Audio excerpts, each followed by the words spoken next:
Pikiran adalah sumber penderitaan sekaligus awal dari kebijaksanaan. Selamat datang di Senandika Filsafat, ruang renung dan suara sunyi yang mengajakmu menelusuri kedalaman batin. Bukan sekadar permukaan dunia, di tengah derasnya pikiran negatif yang tak kunjung reda, ajaran para filsuf Romawi kuno seperti Marcus Aurelius dan Seneca masih menyala. Bukan peristiwa yang melukai kita, tapi penilaian kita terhadapnya. Kita terlalu sering dikendalikan oleh hal-hal di luar diri. Padahal, seperti diajarkan stoikisme, kekuatan sejati terletak pada kendali atas pikiran, bukan dunia. Channel ini bukan tempat untuk pelarian, tapi untuk pertemuan dengan dirimu sendiri, dengan akal sehat, dan dengan kebijaksanaan yang tak lekang waktu. Mari, kita belajar bersama, menghancurkan pikiran negatif, dan membangun batin yang tangguh, dengan cara orang bijak dari zaman Romawi. Ini adalah Senandika Filsafat, dan perjalananmu dimulai dari dalam. Poin pertama, pikiran negatif bukan fakta, tapi penilaian. Dalam hidup, kita tidak bisa menghindari datangnya pikiran. Mereka muncul begitu saja, kadang tanpa permisi, datang dengan membawa bayangan ketakutan, rasa bersalah, penyesalan, amarah, dan berbagai bentuk keraguan terhadap diri sendiri. Tapi yang seringkali kita lupakan adalah satu hal mendasar, bahwa pikiran negatif bukanlah fakta, melainkan penilaian. Dan penilaian itu seringkali keliru. Filsuf Romawi kuno, Epictetus, pernah berkata, manusia terganggu bukan oleh hal-hal, tetapi oleh pandangannya terhadap hal-hal itu. Ini adalah pernyataan sederhana, tapi dalam, karena pada dasarnya bukan dunia yang menciptakan penderitaan, melainkan tafsir kita atas dunia itulah yang menciptakannya.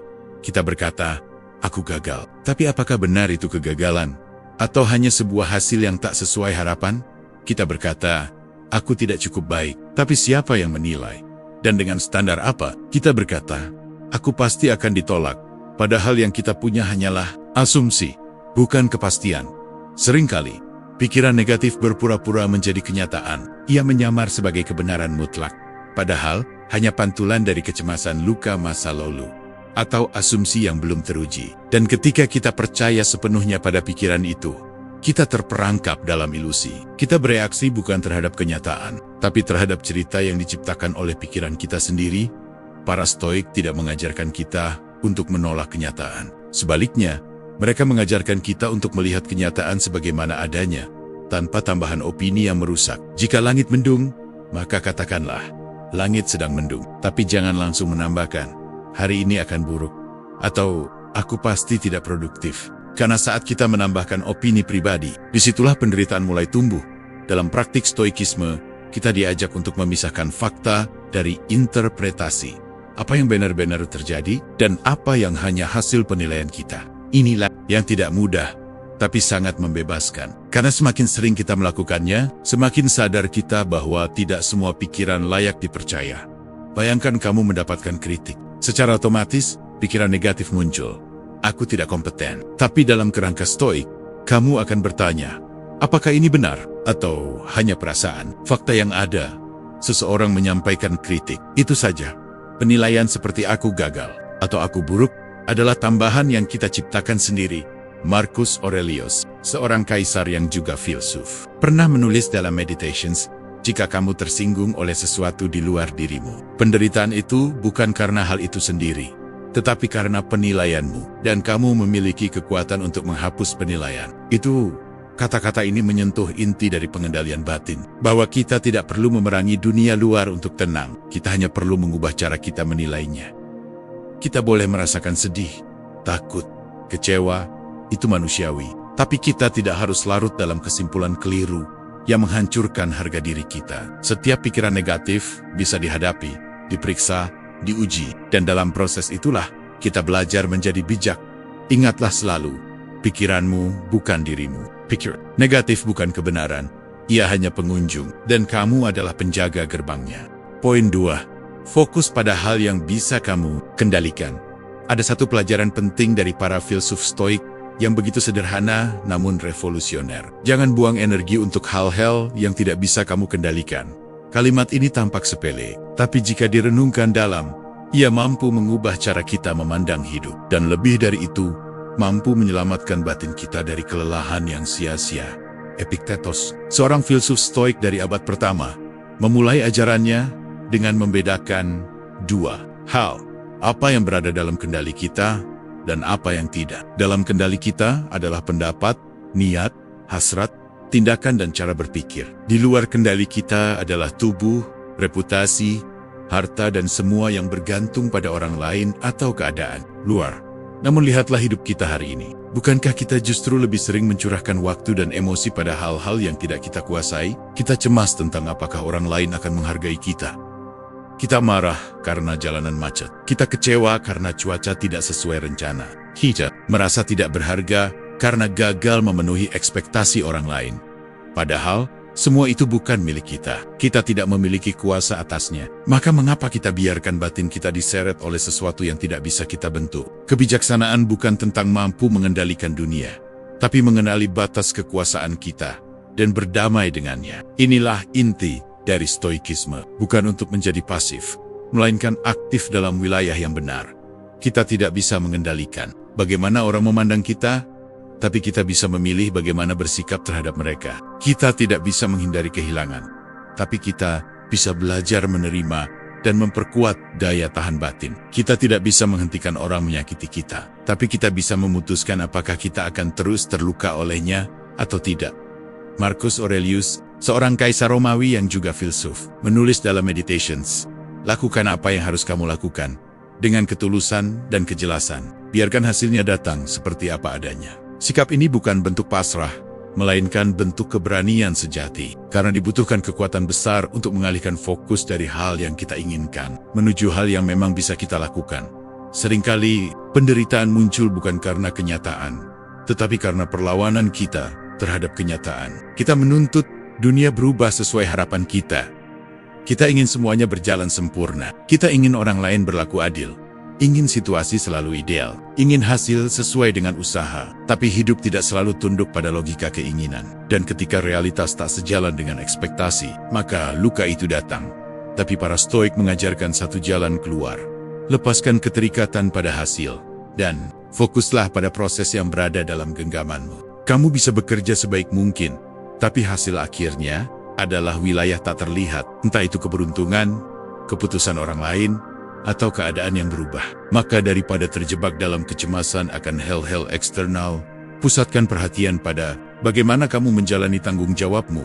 Latihan ini bukan sekadar teori, ia adalah latihan harian. Saat kamu mulai merasa cemas, tanyakan, apakah ini sesuatu yang bisa aku kendalikan? Jika tidak, maka letakkan, jangan biarkan ia mencuri waktumu, tenagamu, dan batinmu. Jika ya, maka kerjakan sepenuh hati, tanpa menunda. Tanpa alasan, ketenangan sejati tidak muncul ketika semuanya berjalan sempurna. Tapi ketika kita tahu apa yang perlu diperjuangkan dan apa yang perlu dilepaskan, fokus pada hal yang bisa kamu kendalikan bukan berarti menutup mata dari kenyataan, tapi membuka hati untuk memahami batas. Dan di balik batas itu, terdapat kebebasan. Sebuah kebebasan batin yang tidak bisa diberikan atau diambil oleh siapapun, kecuali oleh dirimu sendiri. Jadi, saat hidup mulai terasa melelahkan, saat dunia seakan tak berpihak, ingatlah pesan sederhana dari para filsuf Romawi. Fokuskan dirimu pada apa yang bisa kamu kendalikan. Sisanya, biarkan berjalan sebagaimana mestinya. Poin 3. Latih diri untuk tidak reaktif. Di antara banyak bentuk kekuatan batin yang diajarkan oleh para filsuf Romawi, ada satu kebajikan yang tampak sederhana, tapi sesungguhnya paling menantang. Kemampuan untuk tidak reaktif, untuk tidak segera terpancing, untuk tidak membalas serangan dengan kemarahan, tidak menjawab hinaan dengan ego, dan tidak mengiyakan setiap dorongan impulsif yang muncul dalam diri.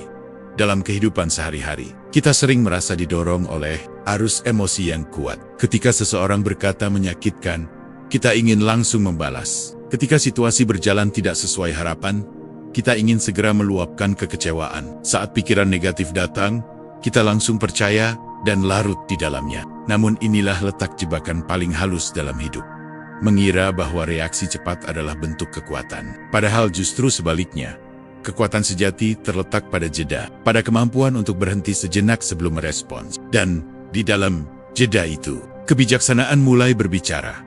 Epictetus berkata, jika seseorang memancingmu dengan hinaan, jangan langsung menggigit umpannya. Pernyataan ini bukan hanya soal menahan diri dari emosi, tapi tentang mengenali bahwa kita punya kebebasan untuk memilih respons. Emosi akan datang, tapi kita tidak harus tunduk padanya. Marcus Aurelius dalam Meditations menulis, jika kamu marah, periksa, apakah itu karena sesuatu yang berada di luar kendalimu? Jika ya, mengapa marah? Jika tidak, mengapa khawatir? Ia mengingatkan kita bahwa kemarahan, kecemasan, dan reaksi berlebihan seringkali lahir dari salah tempat, yakni dari kebingungan antara apa yang bisa kita ubah dan apa yang harus kita terima. Melatih diri untuk tidak reaktif bukan berarti menjadi dingin atau pasif. Bukan pula menekan emosi. Justru sebaliknya, ini adalah bentuk disiplin diri yang paling aktif. Karena kita menolak dikuasai oleh dorongan instan. Kita hadir dalam kesadaran, bukan dalam ketergesaan. Ketika seseorang memprovokasi, kita punya dua pilihan, bereaksi atau memahami. Bereaksi berarti membiarkan emosi mengambil alih. Memahami berarti menyelami makna di balik peristiwa itu. Mengapa ia berkata seperti itu? Apakah ini pantas untuk ditanggapi? Apakah reaksiku akan memperbaiki keadaan atau justru memperkeruhnya? Reaks yang cepat seringkali bukan respons bijak, melainkan refleks batin yang tidak terlatih. Dan dalam banyak kasus, justru reaksi itulah yang memperpanjang luka, memperburuk hubungan, dan mengikat kita dalam siklus konflik yang tidak berkesudahan. Sebaliknya, respons yang lahir dari kesadaran menciptakan ruang untuk pilihan. Kita bisa memilih diam, memilih menunggu, atau memilih berbicara dengan cara yang tidak merusak. Kita tidak perlu menjadi budak dari setiap emosi yang muncul. Kita bisa menjadi pengamatnya, bukan korbannya. Dalam stoikisme, kemampuan untuk tidak reaktif disebut sebagai bagian dari ataraksia. Ketenangan jiwa yang tidak terguncang oleh hal-hal eksternal. Ini bukan kondisi yang terjadi begitu saja. Ini hasil dari latihan. Latihan mengenal emosi, memeriksa pikiran, dan memutuskan langkah dengan akal sehat.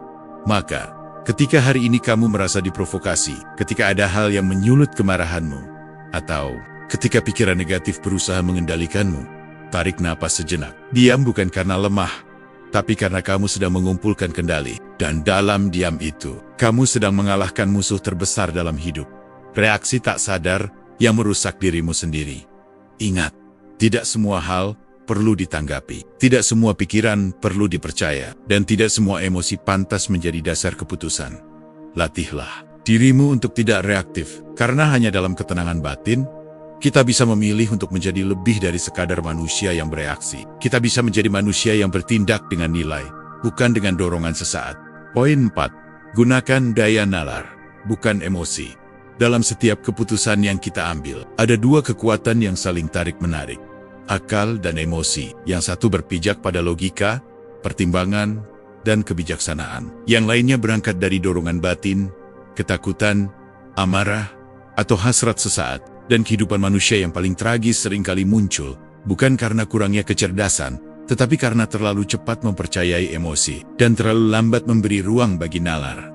Para filsuf stoik dari zaman Romawi Marcus Aurelius, Seneca, Epictetus, tidak menolak emosi sebagai bagian dari kemanusiaan. Mereka tidak mengajak kita menjadi batu yang dingin, kering, dari rasa. Tetapi mereka menempatkan emosi bukan sebagai pemimpin, melainkan sebagai pengikut. Emosi boleh hadir, tapi akal harus tetap menjadi pengemudi utama. Marcus Aurelius menulis, biarkan akal sehat memutuskan segalanya. Bukan karena emosi tidak berguna, tetapi karena ia terlalu mudah terembang-ambing oleh keadaan. Emosi datang seperti gelombang, kadang tenang, kadang menggulung. Sedangkan nalar adalah jangkar yang menahan kita tetap berada di tempat yang tepat. Bahkan ketika badai menerjang, berapa banyak keputusan yang kita sesali karena saat itu kita marah. Berapa banyak kata-kata yang ingin kita tarik kembali karena diucapkan ketika hati terbakar cemburu, tersinggung, atau merasa tidak dihargai. Emosi mendorong kita untuk bertindak sekarang juga, tanpa memberi waktu bagi akal untuk berpikir. Dan dalam banyak kasus, penyesalan datang justru setelah emosi mereda, saat akal kembali bicara. Tapi keadaan sudah terlanjur rusak. Itulah mengapa filsuf stoik mengajarkan latihan kesadaran, untuk memeriksa pikiran, menguji perasaan, dan bertanya pada diri sendiri, apakah aku berpikir jernih saat ini? Apakah keputusanku lahir dari kebijaksanaan, atau hanya reaksi atas perasaan sesaat? Dalam banyak situasi, emosi mengarahkan kita pada ilusi. Ketika takut, kita membayangkan skenario terburuk, padahal belum tentu terjadi. Ketika marah, kita merasa benar, padahal bisa jadi kita yang keliru. Ketika sedih, kita merasa dunia gelap, padahal kenyataannya belum tentu seburuk itu. Emosi membuat lensa pikiran kita keruh, dan hanya nalar yang mampu membersihkannya. Seneca pernah mengatakan, tak seorang pun bisa berpikir jernih dengan hati yang terguncang. Maka, ketika emosi datang, yang terbaik bukan langsung memutuskan, tapi menunda sejenak. Memberi waktu bagi logika untuk masuk, memberi ruang bagi akal untuk bertanya. Apakah ini benar? Apa konsekuensinya? Apakah aku akan menyesal jika bertindak sekarang? Menggunakan nalar bukan berarti kita harus menjadi dingin atau tak berperasaan. Justru sebaliknya, itu adalah bentuk tanggung jawab terhadap diri sendiri dan orang lain. Karena tindakan yang lahir dari nalar adalah tindakan yang mempertimbangkan dampak, menghargai konteks, dan menghormati martabat orang lain. Batin yang dewasa, bukan batin yang tak pernah merasa, tetapi batin yang mampu mengelola rasa dengan bijaksana, yang tidak membiarkan kemarahan membutakan mata, tidak membiarkan ketakutan membelenggu langkah, dan tidak membiarkan euforia menipu keputusan. Dalam stoikisme, akal adalah senjata utama untuk menghadapi dunia yang tidak menentu. Ia memberi arah, sementara emosi hanya memberi dorongan. Emosi yang diarahkan oleh nalar bisa menjadi kekuatan besar, tapi emosi yang dibiarkan liar tanpa kendali hanya akan membawa kehancuran. Maka, di tengah dunia yang penuh provokasi, godaan, dan tekanan, ajarilah dirimu untuk bertanya sebelum bertindak. Dengarkan emosi, tapi jangan dituntun olehnya. Gunakan daya nalar sebagai kompas, karena hanya dengan itulah kita benar-benar menjalani hidup sebagai manusia yang merdeka, bukan budak dari perasaan, tapi tuan atas pikiran dan tindakan kita sendiri. Poin 5. Lakukan refleksi diri setiap hari. Di dunia yang bergerak begitu cepat, di mana hari demi hari berlalu dalam kelelahan dan rutinitas, kita sering kehilangan satu hal paling sederhana, namun paling mendasar. Waktu untuk merenung. Refleksi diri, bagi sebagian orang, terdengar seperti kegiatan yang kuno, tidak produktif, bahkan membuang waktu. Tapi bagi para filsuf Romawi, justru di sanalah letak kekuatan batin yang sesungguhnya. Refleksi adalah cermin, tempat kita menguji diri sendiri bukan dengan penghakiman, melainkan dengan kejujuran. Ia bukan sekadar menoleh ke belakang, tetapi menata langkah untuk berjalan lebih benar ke depan. Seneca, salah satu tokoh besar stoikisme, menulis dalam surat-surat moralnya, ketika malam datang dan semua sunyi, aku duduk dengan diriku sendiri, dan mulai menanyai batinku, apa yang kulakukan hari ini? Apa yang kupikirkan? Apakah aku telah hidup sesuai dengan akal dan nilai-nilaiku? Ia tidak menunggu dosa besar untuk bercermin. Ia memeriksa hal-hal kecil, tatapan yang merendahkan, nada bicara yang kasar, waktu yang disia, pikiran yang salah arah. Karena dari hal-hal kecil itulah karakter seseorang dibentuk. Refleksi diri bukan soal mencari kesalahan semata, melainkan melatih kejujuran terhadap diri sendiri. Dan itu adalah keberanian yang tidak semua orang miliki. Jauh lebih mudah menyalahkan dunia luar, menyibukkan diri dengan urusan orang lain, daripada duduk tenang dan menghadap cermin batin sendiri. Tapi refleksi bukan tentang penyesalan. Ia adalah alat untuk perbaikan. Tanpa refleksi, kita berjalan dengan autopilot, mengulang kesalahan yang sama, tanpa pernah sadar di mana letak masalahnya. Tanpa refleksi, kita mungkin terlihat sibuk, tapi sesungguhnya kita kehilangan arah. Dalam stoikisme, refleksi adalah ritual harian, sebuah kebiasaan yang mengakar, bukan hanya saat kita merasa bersalah, tapi setiap hari. Karena setiap hari adalah kesempatan belajar. Marcus Aurelius sendiri, dalam Meditations, tidak menulis untuk orang lain, ia menulis untuk dirinya sendiri. Catatan harian itu adalah bentuk refleksi yang paling murni. Ia bertanya pada dirinya, apakah aku sudah hidup sesuai dengan prinsipku? Apakah aku terlalu terbawa emosi hari ini? Apakah aku membiarkan sesuatu yang di luar kendaliku memengaruhi kedamaianku? Refleksi mengajarkan kita untuk mengambil kembali kepemilikan atas hidup kita. Di tengah dunia yang sibuk menyalahkan, bereaksi, dan berlomba-lomba menjadi yang paling benar. Orang yang mampu duduk dalam diam dan menilai dirinya sendiri dengan jujur adalah orang yang benar-benar kuat. Cobalah setiap malam, sebelum tidur, tanyakan dengan perlahan, apa yang hari ini kubuat dengan baik? Apa yang bisa kubenahi? Apa yang membuatku tergelincir dari nilai-nilaiku? Apa yang patut kusyukuri? Latihan ini bukan hanya memperkuat batin, tapi juga membangun akal sehat dan rasa tanggung jawab pribadi. Ia menata pikiran, memperhalus perasaan, dan memberi arah yang lebih jelas dalam menjalani hari esok, tanpa perlu hukuman, tanpa perlu malu. Karena tujuan dari refleksi bukan untuk menghakimi, tetapi untuk tumbuh, dalam dunia yang penuh distraksi. Refleksi adalah bentuk perlawanan sunyi. Ketika orang lain sibuk mengejar validasi luar, kamu kembali ke dalam. Ketika orang lain sibuk menilai orang lain, kamu memilih mengukur dirimu sendiri. Dan di sanalah letak kekuatan sejati. Dalam kesunyian yang jujur, dalam perenungan yang sederhana, dalam keberanian untuk bertanya, apakah aku sedang hidup seperti yang kuinginkan, atau hanya terimbang-ambing oleh arus? Jangan biarkan satu hari pun berlalu tanpa refleksi. Karena hidup yang tidak diperiksa, kata Socrates, adalah hidup yang tidak layak dijalani. Maka periksalah dirimu dengan lembut, tapi jujur. Karena hanya dengan begitu, kamu bisa benar-benar hidup, bukan sekadar ada. Poin 6. Ingatkan diri bahwa segalanya, sementara salah satu kebijaksanaan terdalam dari ajaran para filsuf Romawi kuno adalah kesadaran akan kefanaan. Sebuah pemahaman yang sederhana, namun membawa ketenangan luar biasa, bahwa segalanya di dunia ini bersifat sementara.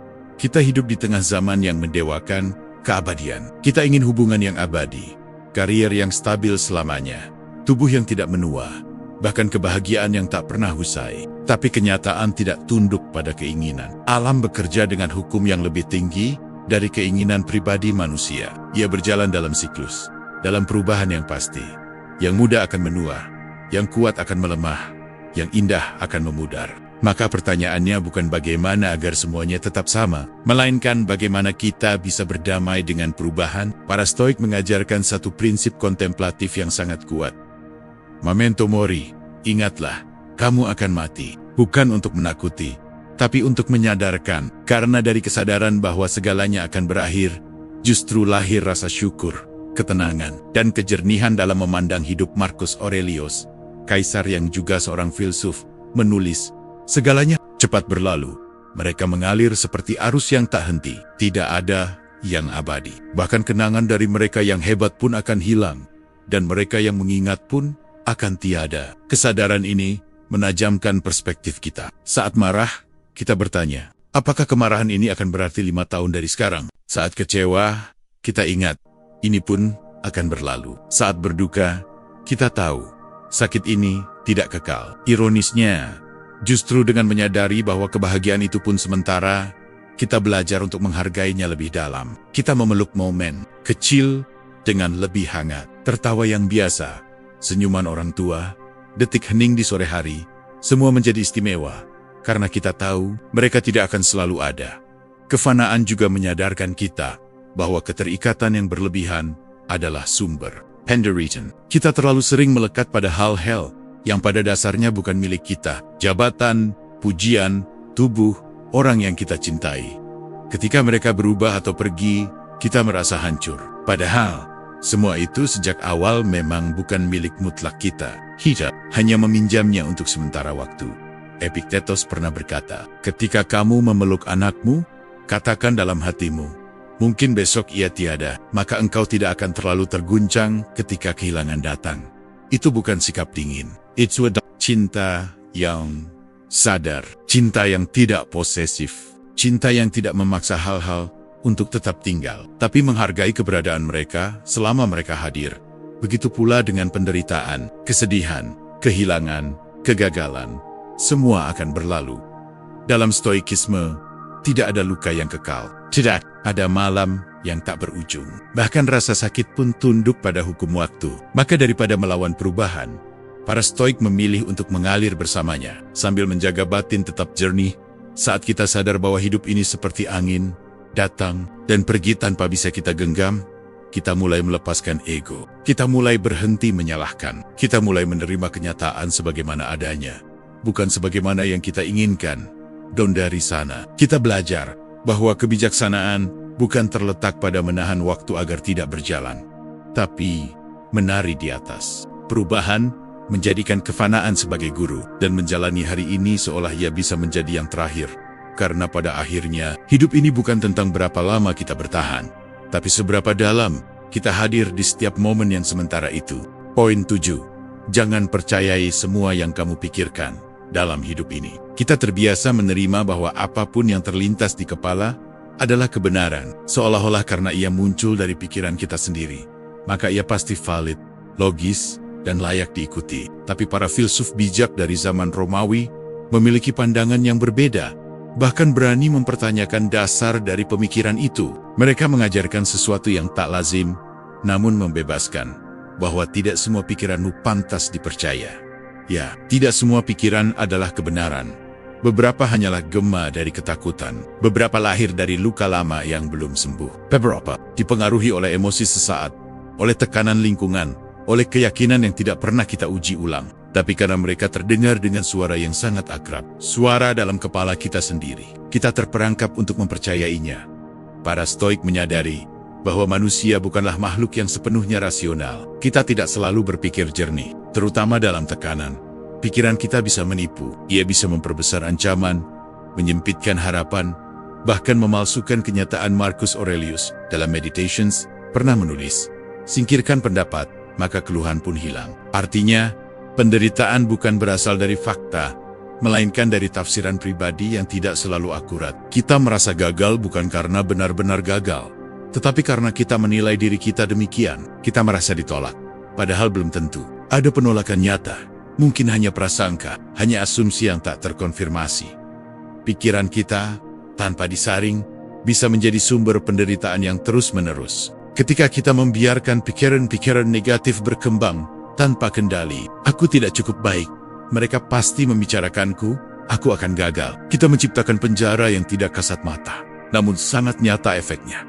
Epictetus, filsuf Stoik yang lahir sebagai budak, mengajarkan bahwa manusia merdeka bukan karena bebas bergerak, melainkan karena bebas memilih pikiran mana yang akan dipercaya. Ia berkata, "Jika kamu ingin bebas, jangan percaya semua yang kamu dengar, bahkan yang datang dari dirimu sendiri." Maka, salah satu latihan terpenting dalam Stoikisme adalah membiasakan diri meninjau pikiran, bukan langsung memeluknya. Ketika sebuah pikiran muncul, kita belajar bertanya, apakah ini benar?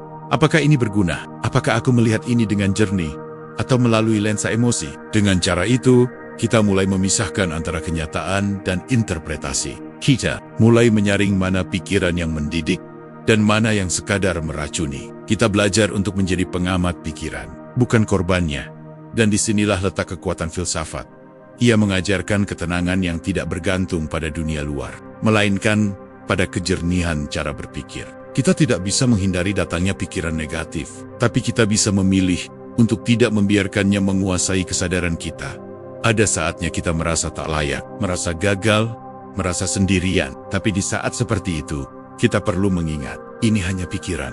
Ini belum tentu kenyataan. Dan kadang, dengan jarak satu pertanyaan sederhana, apakah aku harus percaya ini? Kita menyelamatkan diri dari hari yang gelap. Jangan terburu-buru mengambil kesimpulan hanya karena pikiranmu mengatakan demikian. Kadang pikiran hanya menampilkan bayang-bayang, bukan bentuk sejatinya. Jangan buru-buru percaya bahwa kamu buruk, gagal, atau tak berarti hanya karena batinmu sedang lelah. Karena seperti kabut di pagi hari, pikiran yang keruh pun akan menghilang jika kamu memberinya waktu. Akal yang jernih adalah senjata terkuat seorang Stoik dan bagian dari kejernihan. Itu adalah kemampuan untuk meragukan isi kepalamu sendiri. Bukan karena kamu lemah, tapi karena kamu sadar bahwa kebenaran tidak selalu terdengar pertama kali. Kadang ia baru datang setelah kamu berani menantang isi pikiranmu sendiri. Maka jangan percaya semua yang kamu pikirkan. Percayalah hanya pada yang telah kamu uji dengan akal, ditimbang dengan hati, dan diredam oleh kesabaran. Poin 8. Bangun kebiasaan menghargai hal kecil. Di tengah dunia yang terus mengagungkan pencapaian besar, gelar yang tinggi, angka yang fantastis, dan segala hal yang mencolok di mata banyak orang, kita mudah lupa satu kebenaran yang sederhana, namun mendalam. Kebahagiaan sejati sering bersembunyi dalam hal-hal kecil, yang diam-diam menyapa kita tanpa suara. Para filsuf Romawi, terutama mereka yang menghidupi prinsip-prinsip Stoikisme, menyadari bahwa mengejar hal besar tanpa menghargai yang kecil adalah bentuk penderitaan yang tak kasat mata. Karena dalam pencarian yang tak berujung itu, manusia sering kehilangan keindahan dari apa yang sudah ada di hadapan. Marcus Aurelius, kaisar sekaligus filsuf, menuliskan dalam Meditations, jangan meremehkan kebahagiaan yang datang dari hal-hal sederhana. Napas pagi, roti yang kau makan, matahari yang hangat, dan kedamaian batin yang tenang. Ia tidak menulis dari istana mewah untuk membanggakan kekuasaannya, melainkan merenungi bagaimana kesenangan sejati bukan datang dari dunia luar yang gemerlap, tetapi dari kemampuan batin untuk memperhatikan dan mensyukuri hal yang kerap kita anggap remeh. Di zaman ini, kita sering terburu-buru. Kita mengejar target, mendamba pengakuan, mengecek ponsel berulang kali, berpikir tentang masa depan yang belum tentu datang. Dan di tengah itu semua, kita melewatkan momen-momen kecil yang sebenarnya mampu membentuk kedamaian jiwa. Suara hujan yang jatuh di atap rumah, wangi kopi di pagi hari, senyum dari orang yang kita cintai, atau waktu sunyi untuk sekadar bernapas dalam-dalam. Epictetus, yang hidup tanpa banyak harta, berkata, orang miskin bukanlah dia yang memiliki sedikit, tetapi dia yang tidak pernah merasa cukup. Kalimat ini bukan sekadar kritik terhadap kerakusan, tapi juga ajakan untuk memeriksa, apakah kita masih bisa merasa cukup dari hal-hal sederhana? Menghargai hal kecil bukan berarti menolak cita-cita besar, tapi ini soal menyadari bahwa perjalanan menuju hal besar akan terasa hampa jika kita tidak mampu menikmati langkah-langkah kecilnya. Orang yang hanya bersyukur saat menang besar akan hidup dalam kecemasan sepanjang waktu, tapi mereka yang mampu bersyukur saat tidak ada yang tampak luar biasa justru memiliki batin yang kokoh.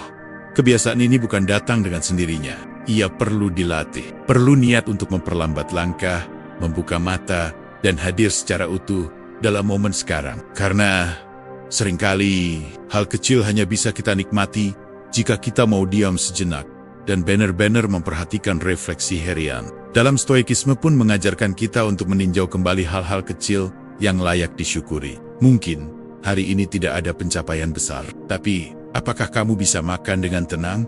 Apakah tubuhmu masih mampu berjalan? Apakah kamu bisa tertawa meski sejenak? Itu semua adalah anugerah. Dan saat kita belajar menghargainya, kita sedang membangun kekayaan batin yang tidak bisa dicuri oleh siapapun. Menghargai hal kecil adalah bentuk perlawanan sunyi terhadap budaya yang mengukur hidup dari seberapa banyak yang kamu miliki, bukan dari seberapa dalam kamu merasakan hidup itu sendiri. Ketika kita mulai menyadari nilai dari hal kecil, kita akan hidup dengan cara yang berbeda. Kita akan menjadi lebih sabar, lebih tenang, dan lebih bijaksana. Karena kita tidak lagi menunggu sesuatu yang spektakuler untuk merasa bahagia. Kita tidak lagi menjadikan masa depan sebagai satu satania, tempat tinggal, tapi juga menghuni detik ini dengan rasa syukur. Dan mungkin, dalam detik yang sederhana itulah, kita menemukan apa yang selama ini kita cari.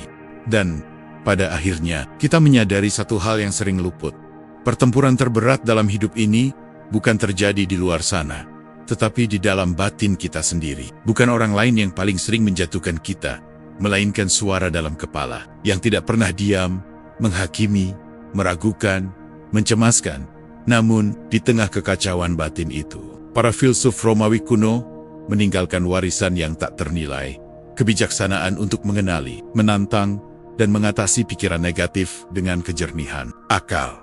Mereka tidak menjanjikan dunia yang sempurna, tapi mereka membekali kita dengan panduan untuk tetap berdiri tenang di tengah ketidaksempurnaan dunia, dari belajar bahwa pikiran negatif hanyalah penilaian, hingga membangun kebiasaan menghargai hal kecil. Semua adalah latihan harian untuk menciptakan batin yang kuat namun lembut, tangguh namun sadar diri. Jalan ini bukan jalan cepat, tapi ia adalah jalan yang benar, jalan yang ditempuh oleh orang-orang bijak sepanjang sejarah, dan kini terbuka pula untukmu.